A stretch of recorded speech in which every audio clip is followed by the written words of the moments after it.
জীবনের শেষ সময়ে গিয়ে যখন পিছন ফিরে তাকাবেন না, দেখবেন বউ ছাড়া আপনার পাশে কাউকে পাবেন না।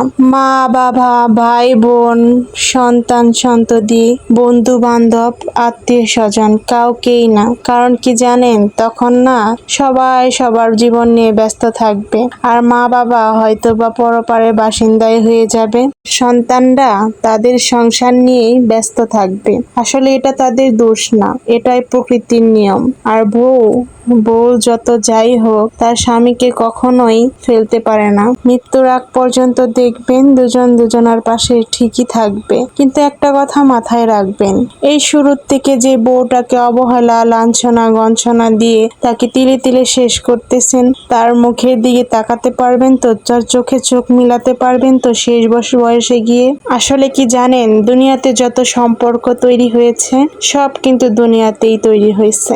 একমাত্র স্বামী স্ত্রীর সম্পর্কটাই জান্নাতে তৈরি হয়েছে। কোন সম্পর্কই কিন্তু আর পরকালে নিয়ে যেতে পারবেন না। কিন্তু স্বামী স্ত্রীর সম্পর্কটা কিন্তু যদি আপনার ভাগ্য ভালো থাকে, তাহলে বেহেশতেও আপনি সেই স্ত্রীকেই পাবেন, অন্য কাউকেই না। সন্তান, মা বাবা, এত যে মা বাবা আপন হয়, তাদেরকেও কিন্তু আপনি পরকালে কখনোই পাবেন না, একমাত্র স্ত্রী ছাড়া। তাই বলতেছি কি, শখের মানুষটাকে সময় থাকতে মূল্য দিন। সময় শেষ হয়ে গেলে দেখবেন তার চোখের দিকে তাকিয়ে আপনি কথাও বলতে পারবেন না। তখন দেখবেন শেষ বয়সে গিয়ে এমন একটা অপরাধ বোধে ভুগবেন, নিজেই তখন ধুকে ধুকে মরবেন। তখন খুব আফসোস হবে যে আরেকবার যদি জীবনটা শুরু করতে পারতাম, তাহলে হয়তো এই মানুষটাকে আর অবহেলা করতাম না, এত কষ্ট দিতাম না। তখন কিন্তু ওই স্ত্রীর মর্ম আপনি ঠিকই বুঝবেন, কিন্তু ফেলে আসা সেই সময়গুলা আর কখনোই ফেরত পাবেন না। এটা কখনো সম্ভব না।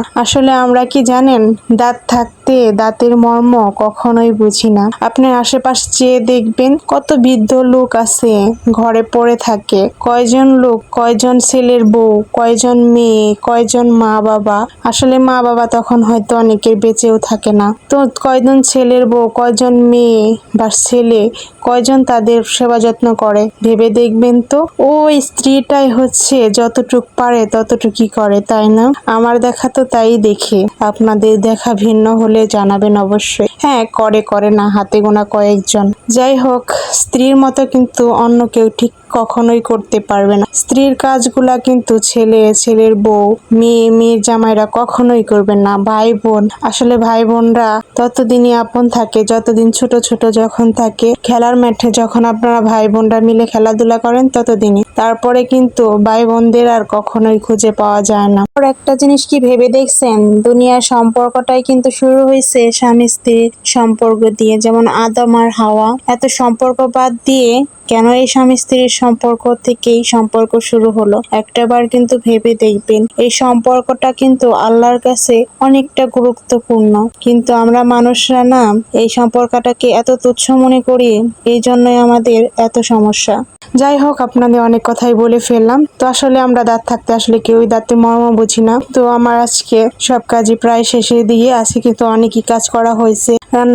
গরিবের রান্নাঘরটা একটু ডিপ ক্লিন করলাম আর কি। কয়েকদিন ধরে জ্বর, অসুস্থতায় সব মিলিয়ে এত ব্যস্ত থাকার পরে সবকিছু ক্লিন করা হইতেছে না অনেক দিন ধরেই। এমনিতে হালকা পাতলা যতটুকু না করলেই নয় আর কি। আর এই জ্বরের মধ্যে না আসলে কিচ্ছু খাইতে ইচ্ছে করতেছিল না। আজকে কেন জানি মনে হইতেছিল একদম তৃপ্তি সহকারে ভর্তা ভাত, ডাল, করলা ভাজি এগুলাই খাবো। আসলে এগুলা আমার খুবই ভালো লাগে, আর এই কম্বিনেশনটা তো বেস্ট মনে হয় আমার। ডালের সাথে করলা ভাজি, তার সাথে যদি আলু ভর্তা, এগুলা তো আসলে অমৃত মনে হয়। কে কে পছন্দ করেন অবশ্যই জানাবেন। আর আমার কথার মধ্যে যদি ভুল ত্রুটি থাকে অবশ্যই ক্ষমা সুন্দর দৃষ্টিতে দেখবেন। আর জামাই তো এতগুলা কলা নিয়ে আসছে, এই কলা খাইতে খাইতে মনে হয় আমার জান শেষ হয়ে যাবে।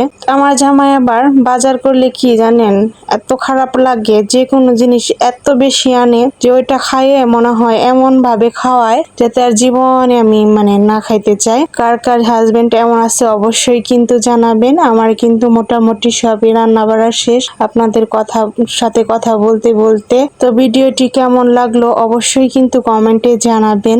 আর যদি ভালো লাগে অবশ্যই লাইক, কমেন্ট, শেয়ার করে পাশে থাকবেন। পেজের অবস্থা খুবই খারাপ, তো একটু বেশি বেশি সবাই সাপোর্ট করবেন, দোয়া করবেন আমাদের জন্য। সবাই ভালো থাকবেন, সুস্থ থাকবেন। আল্লাহ হাফেজ।